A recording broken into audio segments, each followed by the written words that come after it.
వచ్చేస్తున్నాడు. ఇవాళ టైం బాగున్నట్టుంది. అనుకున్నట్టుగా అయిపోతున్నాయి. ఈ దెబ్బతో దీని పని అవుట్. వాడొచ్చే టైంకి ఇది కూడా రావాలా? దీన్ని చూసా అంటే వాడు అట్నుంచి అటే పారిపోతాడు. మన కొంప మునిగిపోద్ది. ఎలా? ఐడియా.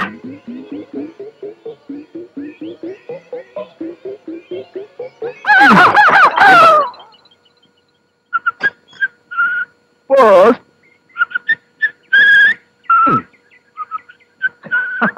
వచ్చేస్తున్నాడు. Good morning. ఉత్తరం వెళ్ళిపోతావేంటయా? అందులో నాకు ఉత్తరం ఉండాలి. ఇంట్లో ఇచ్చి వెళ్ళు. ఉత్తరాలు లేవు. ఆ మూటేంటి? గుమ్మడికాయ. అందులో మాకు లెటర్ ఉండాలి. తిన్నగా చూసి లేవు. గాని గుమ్మడికాయ ఏంటి అలా కొట్టుకుంటుంది? కొట్టుకునే గుమ్మడికాయ. అవును, లెటర్ లేదా? నేను వేసిన పోస్ట్ డబ్బా ఒరిజినలా, లేకపోతే ఎవడన్నా సినిమా వాడు పెట్టిన పోస్ట్ డబ్బానా? అవును, సన్నగా కోతలు వినిపిస్తున్నాయి. అది నిజంగా గుమ్మడికాయనా? కాదు. చూసావా? మరి ఆ ఉత్తరం ఏమైనట్టు? ముఖ్య ఆచమనీయం సమర్పయామి, ఉపచారి స్నానం సమర్పయామి. ఓం పిండపారణ దేవతాభ్యో నమః. నైవేద్యం. అయ్యా, ఈ పిండాలు తీసుకెళ్ళి కాకులు పెట్టండి.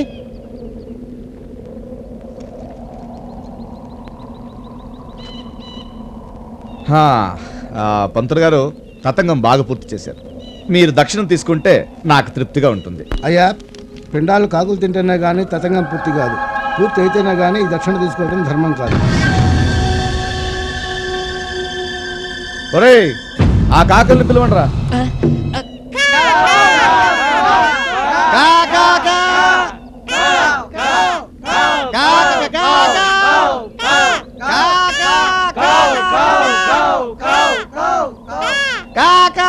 పంతులు గారు, ఈ కాకులు స్ట్రైక్ చేస్తున్నట్టున్నాయి. ఏం చేద్దామండి? ఈ పిండం కాకులు ముట్టినట్టయితే అమ్మాయి ఆత్మ శాంతించినట్టే. ఎలా శాంతిస్తుంది? బతికుండగా అమ్మాయిని ఎన్ని చిత్రహింసలు పెట్టాడో శాడిస్ట్. రే స్వాగతం, నువ్వు మనసులో తిట్టుకోకు, నాకు అన్ని వినిపిస్తాయి. మీరు ఎంత అరిసినా కాకులు రావు. కాకులు రాకపోతే ఈయన దక్షిణం తీసుకోడు. ఈయన తీసుకోకపోతే మనం ఇంటికి వెళ్ళలేం. ఇప్పుడు పంతులు గారు, లోకులు కాకులు అంటారు, నిజమేనా? నిజమేనండి. సామెతేగా? సామెత అయితే ఓకే.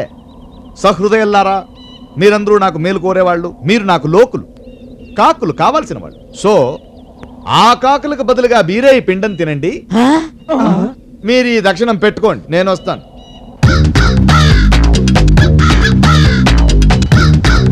నీ కాంట్రాక్ట్ అందివేయ్యా. నమస్తే నమస్తే.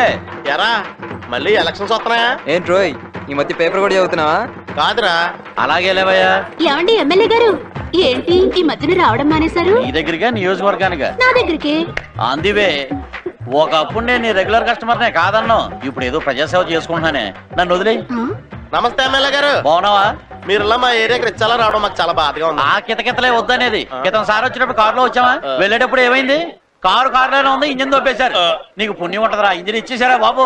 మీరు ఇంకా మా మీద ప్రేమతో వచ్చారనుకున్నాను. మీరు మీ ఇంజిన్ కోసం వచ్చారా? బాబు, ఈసారి ముఖ్యమైన పని మీదే వచ్చాను. ఇది కూడా అనుకున్నాను. వర్కౌట్ ఉందా? మీరు ఏ పని చేయరు కదా. ఆఖరికి మంగళ షాప్ ఓపెనింగ్ వెళ్ళినా సరే ఇప్పుడు వచ్చి ఇంటికి వెళ్ళిపోతారు. సలాం అలైకుం సులేమాన్ భాయ్. వాలేకుం సలాం. ఏం దాస్, దేవ్ వచ్చినట్టుగా? వాడు వచ్చి నెలైంది సార్. నాకేదో పన్నెండు రాలేకపోయినాయా? ఏదేమైనా మీరంతా ఇలా కులమత భేదాలు లేకుండా కలిసిమెలిసి ఉండటం నాకు చాలా ఆనందంగా ఉంది. అందుకే మీరంటే నాకు ఇష్టం, ఒక నీ కొడుకు తప్ప. నువ్వు ఓకే అంటారా? ప్రొసీడ్ అయిపో. వచ్చినా? అరే మీరు ఆగండ్రా, ఏమిటి ఇలా వచ్చారు? ఏముంది సులేమాన్ భాయ్, ఎలక్షన్లు వస్తున్నాయి కదా. ఇచ్చిన వాగ్దానాల ప్రకారం పోయినసారి గెలిపించారు, రోడ్లు ఇచ్చాను, నా పేరు పెట్టుకోలేదు. అంతకుముందు గెలిపించారు, స్కూల్ కట్టించాను, నా పేరు పెట్టుకోలేదు. ఈసారి మరుగుదొడ్లు కట్టించండి, దొడ్డికి మీ పేరే రాయిద్దాం. మీకు కూడా ఎటకారం ఎక్కువే. ఈసారి కూడా నన్ను గెలిపిస్తే మీ అందరికి ఆందివే పక్కా ఇల్లు కట్టిస్తాను. మీరు పక్కా ఇల్లు కట్టించాలే గాని ఈసారి కూడా మిమ్మల్ని గెలిపిస్తాం. నిశ్చింతగా వెళ్ళండి. అలాగే సులేమాన్ భాయ్. వస్తా దాసు. సార్ ఈసారి వచ్చినప్పుడు ఇంపార్టెంట్ గా రేసురండి. ఒరే, పాదయాత్ర రెడీ చేయండి రా. చూడండి, నేను చాలా స్ట్రిక్ట్ అండ్ సిన్సియర్ ఆఫీసర్ని. ఇంతకు ముందు చాలా మంది నాకు లంచాలు ఇవ్వడానికి ట్రై చేశారు, కానీ నేను ఎవరికి వంగలేదు. వంగలేదా? అవును, వంగలేదు. చంపేశారమ్మా. వంగలేదు అని అనకూడదు. పోనీ దొంగలేదు అనొచ్చా? అమ్మో, ఒళ్ళు మారితే చాలా భూతార్థం వచ్చేస్తది. అమ్మా, అంతా ఇబ్బందిగానే ఉంది. ఎందుకు వచ్చిన గొడవ? లొంగలేదు అనండి, బెంగలేదు. అటులనా?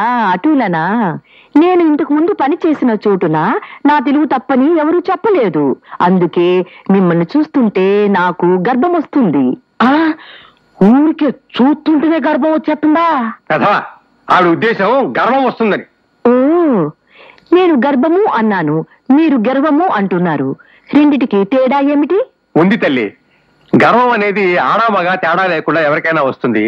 గర్భం అనేది కేవలం ఆడవాళ్ళకి మాత్రమే వస్తుంది. అంటే గర్భము అనగా ప్రెగ్నెన్సీ అని అర్థం. I see. అది నాకు వచ్చే అవకాశం లేదు. ఎందుకనగా మా ఆయన లేచిపోయాక నేను మళ్ళీ పెళ్లి చేసుకోలేదు. కేవలం నేను దీన్ని ఉంచుకున్నాను. ఓ సారీ, పెంచుకున్నాను. Am I correct? All correct. Thank you. Manager గారు, this is my personal question. మీ తల మీద ఉండే బొచ్చు. తప్పమ్మా, దీన్ని బొచ్చు అనకూడదు, జుట్టు అనాలి. ఓ, అయితే దీన్ని జుట్టు కుక్క అనొచ్చా? దాన్ని మాత్రం బొచ్చు కుక్కనే అనాలి. షటప్. అదేమిటండి? ఇదేమో బొచ్చు అనాలి, మీ తల మీద ఉన్నది జుట్టు అనాలా? నాకు తెలుగు రాదని ఆటలు అడిస్తున్నారా? ఐఎమ్ సారీ అమ్మా, నా ఉద్దేశం అది. Okay, it's all right. అమ్మా, ఇక మీదట ఈ కుక్క బాధ్యత నీదే. చాలా జాగ్రత్తగా చూసుకొనవలేను. దీనిని తిట్టినను నన్ను తిట్టినట్టే, దీనిని కొట్టినను నన్ను కొట్టినట్టే, దీనిని ముద్దాడినను ముద్దాడినట్టేనా? షటప్. ఇక మీదట నీకు డే డ్యూటీ, నైట్ డ్యూటీ లేవు. ఓన్లీ కుక్క డ్యూటీ మాత్రమే. వెళ్ళు, దీన్ని పెంచుకో. పెంచుకో కదమ్మా, నీ దగ్గర ఉంచుకో అనాలి. Non sense. నేను ఉంచుకున్నాను అంటే తప్పన్నారు, నువ్వు ఉంచుకో అంటే తప్పు కాదా? అమ్మా, ఆ సందర్భం వేరు, ఈ సందర్భం వేరు. మా పిఏ వచ్చినది, ఆమెతో నాకు కార్యము ఉన్నది. మీరు వెళ్ళుము. ఈ జమ్లీని చూస్తుంటే మనకి ఎంతకాలంగానో అదర్ కనుక దీంతో నాకు పెళ్లి చేసేయి. పెళ్లి అది ఎందుకయ్యా? కావాలంటే దాన్ని పట్టుకో. అదర్ అదంతా నాకు కుదరదు. పర్మనెంట్ గా సెటిల్ అయిపోతాను. పెళ్లి కానిచ్చేయి. అబ్బా, రామాయణంలో పిడకలవాడంటే ఇదేనయ్యా. ఓ తాడిస్తాను, దాని మెళ్ళ కట్టే. అట్లాంటి ఆటల పెళ్లి నాకు కుదరదు.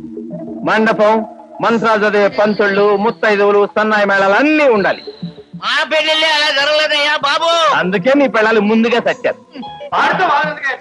నువ్వు అర్జెంట్ గా వెళ్ళి అతను అడిగిన వాళ్ళందరినీ తీసుకొచ్చాయి. ఇంత రాత్రి పూట వాళ్ళు ఎక్కడ దొరుకుతారు? కొన్ని వేలు ఎక్కువైనా సరే ఫారెస్ట్ తీసుకురావయ్యా బాబు. అమ్మయ్యా, దొరికారా బాబు. బాబు లేవండి, బాబు లేవండి, అర్జెంట్ గా పెళ్లి జరిపించాలి. మనం ఏం చేస్తామయ్యా బాబు? ఆ మొగుడు ఇప్పుడే తాళి కడతానంటున్నాడు. ఇదిగో మీకు కావాల్సినంత డబ్బిస్తాం. ముత్తైదుల్ని బ్రాహ్మణుల్ని తీసుకురండి. వెళ్ళిరండి బాబు. మన పెళ్లి కొడుకు గారి అదృష్టం. పంతుళ్ళు, ముత్తైదులు, మేళగాళ్ళు మోకములుగా దొరికారు. కాస్త రేటు ఎక్కువ ఇది గాని. రేటు సంగతి సరేనా? పంతుళ్ళ